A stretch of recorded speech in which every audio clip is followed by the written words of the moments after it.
Ross Coulthart and Danny Sheehan talk about a special executive order that has some bearing on Arrow and the lovely Dr. Sean Kirkpatrick. So let's talk about that and a whole lot else. So get in here. This is Jack with Cosmic Road. I talk about UFOs and the paranormal. Please hit like and subscribe and let me know what you think in the comments below. Okay, here goes. You and I both know about an executive order, EO 12333.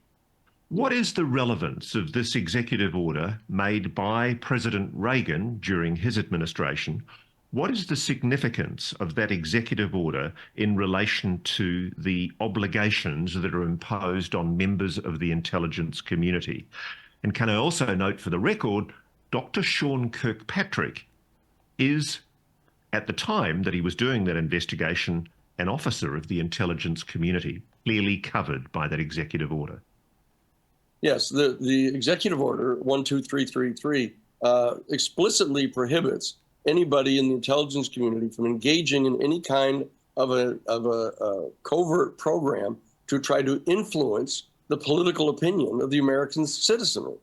That they're prohibited from engaging in things like that there was a thing called public diplomacy, which ironically enough was undertaken during the Reagan-Bush administration.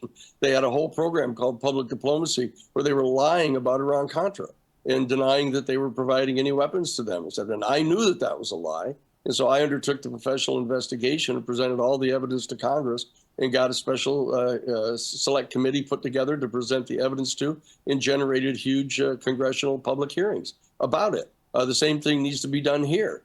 This is a lie about them insisting that they don't have any such information.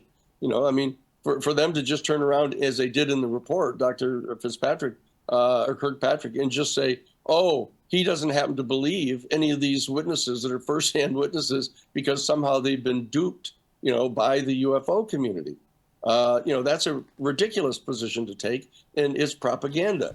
It is exactly what, you know, Executive Order 12333 is designed to prohibit.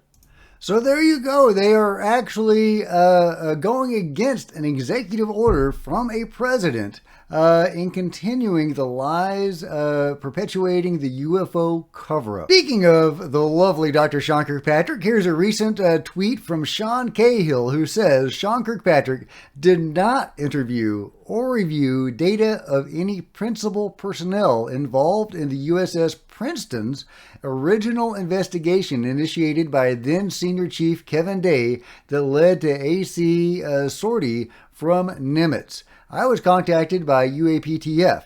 Where's the data? And this is in reference to a tweet from Adam Goldsack. Sean Kirkpatrick's aim from the beginning was to downplay UAP, dismiss the entire issue, and to discredit Arrow going forward.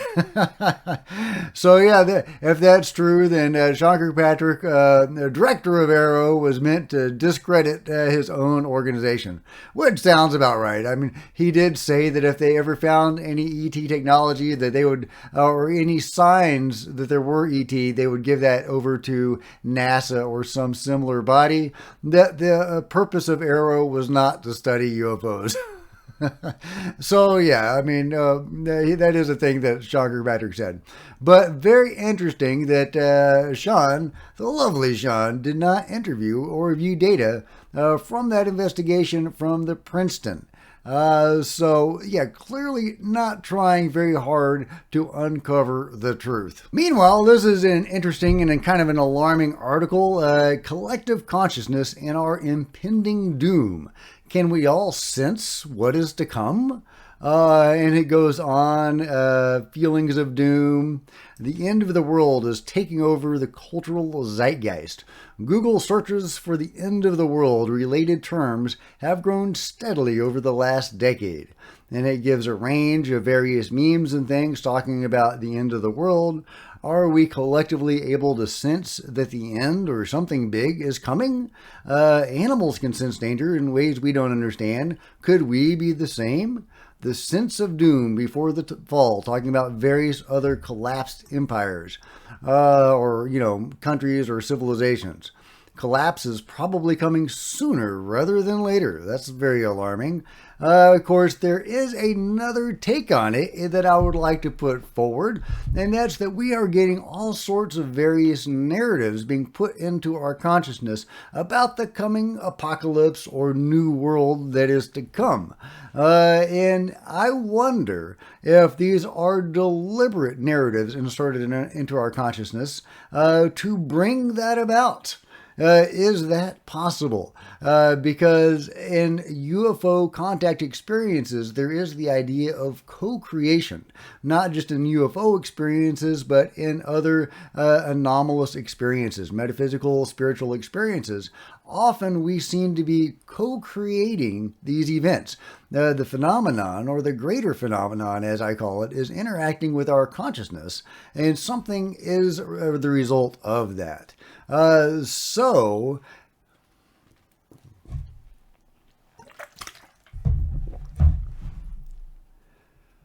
So could we as a collective consciousness co-create something bigger, say an apocalyptic modality of some sort? Because we're getting into this a lot, even with the UFO stuff, right? I've talked about that frequently on the channel, is these various ideas that are coming from the phenomenon, seemingly, of the apocalypse to come.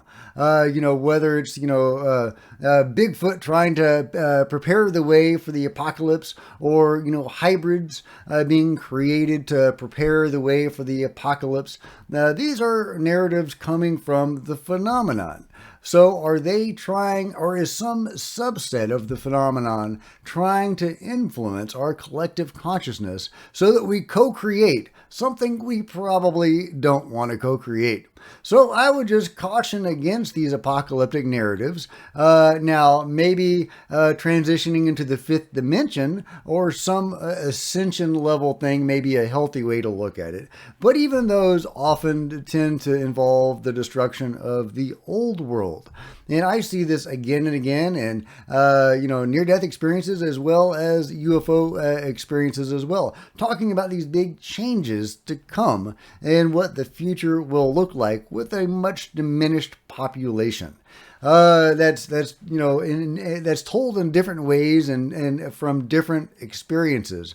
But that itself is interesting, because that's one narrative structure that I talk about a lot is the gray aliens and the beings telling us about themselves and where they came from, what their origin story is. And they tell people different origin stories at different times, but all with the same general thrust to the narrative, that they are a weak, dying race and that we have nothing to fear from them.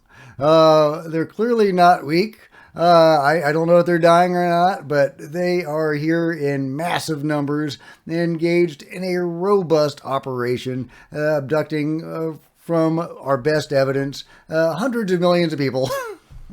I hate to laugh about that, but it is a giant, massive, robust operation. And those numbers, by the way, are coming from the Roper poll done in the 90s by John Mack, David Jacobs, and Bud Hopkins, with later information supplied by David Jacobs. And those are our best numbers. Anyway, so not a weak and dying race, right? A very robust, powerful race or races of beings. So those seem to be false narratives they're telling people. So could these apocalyptic narratives they're putting out there also be false? Maybe designed to create this apocalyptic event. So, keep that in mind and don't be down about the end of days. Okay, how about a couple of UFO videos to cheer us up? Check out this nice cylindrical UFO. Or is that a big saucer edge on? What do you think? All right, let's listen to the audio.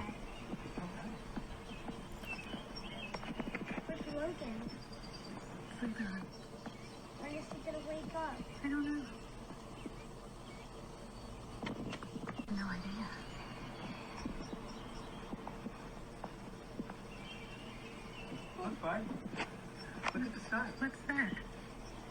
What's that? Where's Logan? Oh, I think that's a great capture, guys, but let me know what you think. And here's another series of captures by drones. Check this out. I don't know if you can see it with the compression of the video. It's very tiny. Very tiny. Can you see that? Look at that. Look at that.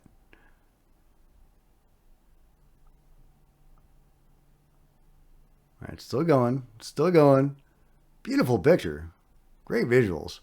I don't know if they're getting B-roll for a movie or TV show or something, but very nice. Very nice. One of my favorite UFO videos is the Beaver, Utah video, which is also captured by a drone. And it was getting B-roll for a commercial or something. And yeah, it was a B-roll company. Look at that. Look at that. I think that's a great capture. I don't think this is CGI. I think this is a real capture of something. I don't know if they're, dragons or, the surveillance UFOs that appear over the military bases, or if they're just random little UFOs flying around for some reason. I don't have any idea what these objects are up to. They're not over any military bases or doing anything like that. Not even over a civilized, heavily civilized part of the world.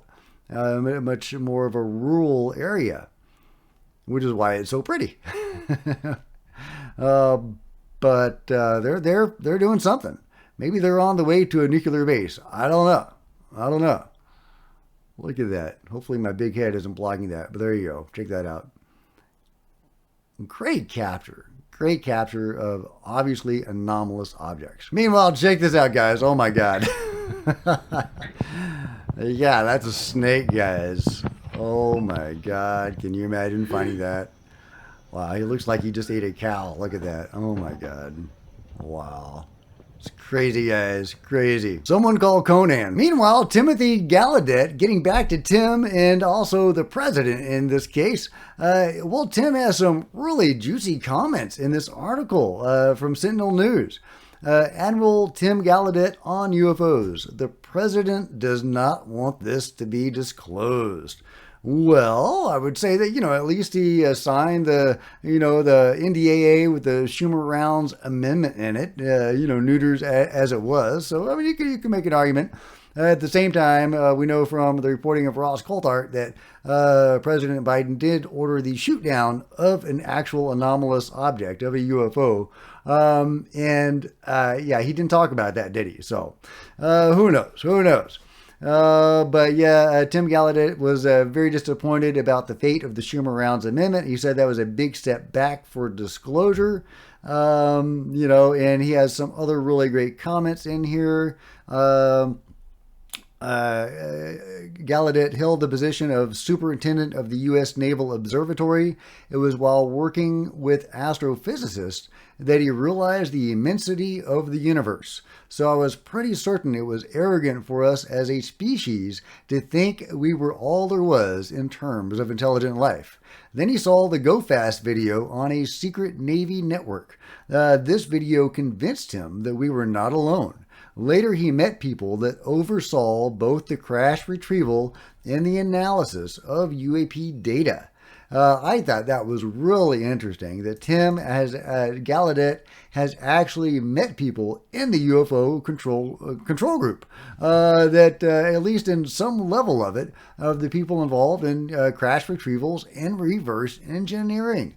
I thought that was really amazing. He also said, I've shown this clip before, the government still doesn't know what they are, where they've come from, and what their intentions are. Well, most of the government does it. Obviously, there's some sort of core group within the UFO control group, some deep level of that onion that knows some stuff because they are working with the beings, at least as reported by countless experiencers who have seen government and military officials working alongside the beings during abductions. So yeah, somebody knows something. Somebody knows what the beings are up to, or at least what the beings are telling them, and it's very likely that the beings are calling the shots in terms of disclosure. About Arrow and the president, he says he believes that Arrow's latest report is above all a denial of any evidence of the existence of UAP. The Pentagon, as usual, has decided that this information should remain classified. I know, right? Reality is classified, guys. Reality is classified. Reality should not be classified. As far as it is concerned, the government does not want to disclose. The president himself does not want the information to be disclosed before the elections. The president does not want this to be disclosed because it would just be a huge speed bump for the 2024 election. That would be so weird if that became an election issue. I don't see that happening. I don't think the American public is sufficiently engaged for it to matter in terms of the election, but that is an interesting idea. Gallaudet explained that AARO is part of the DoD and must follow its policies, and the DoD must follow orders from the White House. So whatever the experts at AARO think, they are obliged to follow Pentagon policy. But, I don't think it really matters about the president. We've had many presidents since the government or the control group has been involved in this issue, since Roswell, if not before. And no president has said boo. So, I don't think it's the president's place to do that as much as I would like. There's obviously something that keeps the president from disclosing, whether that's threats or something else, I don't know. But there needs to be some kink that gets unkinked within the control group itself before they allow the president to disclose. And I think we're kind of getting there. With David Grush, able to interview those witnesses and those participants of those programs, and hopefully to bring some of them out this year. And then Mike Herrera being ushered into a black site and shown some amazing stuff and some alarming stuff as well. It does look like the pro-disclosure elements of the control group are opening up. And we're probably going to get more and more of that in the days to come, and that's very encouraging. So I do think that kink is gradually going to be unkinked, and that eventually, hopefully, the president will be able to come out and give a big press event and say, "Dear Americans, dear my fellow Americans, we are not alone."